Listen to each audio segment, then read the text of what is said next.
যে এটা এক ধরনের বৈচিত্র্য, এটাকে নেগেটিভলি নেওয়ার কিছু নাই। তো এটা যদি আমরা বুঝতে পারি যে তাদেরকেও আমরা আমাদের সমাজের মূলধারায় সম্পৃক্ত করা সম্ভব, তাদেরকে আমাদের কাছে তাদের গ্রহণযোগ্যতা আমাদের কাছে বাড়াতে পারি, তাহলে আমাদের দেশেও যে অটিস্টিক শিশুরা আছে তারাও একসময় সমাজের মূলধারায় সম্পৃক্ত হয়ে সমাজের উন্নয়নে অবদান রাখতে পারবে। অধিদপ্তর, নিউরো ডেভেলপমেন্ট সুরক্ষা ট্রাস্ট সহ সমাজসেবার যাবতীয় কার্যক্রম আমাদের এই নিউরো ডেভেলপমেন্ট ডিসেবল যে বাচ্চারা রয়েছে তাদের জন্য আমরা কাজ করে থাকি।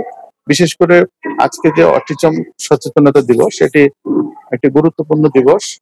এখানে কেবলমাত্র নিউরো ডেভেলপমেন্ট ডিসঅর্ডারের মধ্যে শুধু অটিস্টিক বেবিরাই যদি সময় মতো, বিশেষ করে যখন একটা মায়ের সঙ্গে আই কন্ট্যাক্ট করবে না, 3 বছরের মধ্যে যদি আমরা এটা আইডেন্টিফাই করতে পারি, তাহলে সে স্বাভাবিক জীবনযাপন করতে পারে।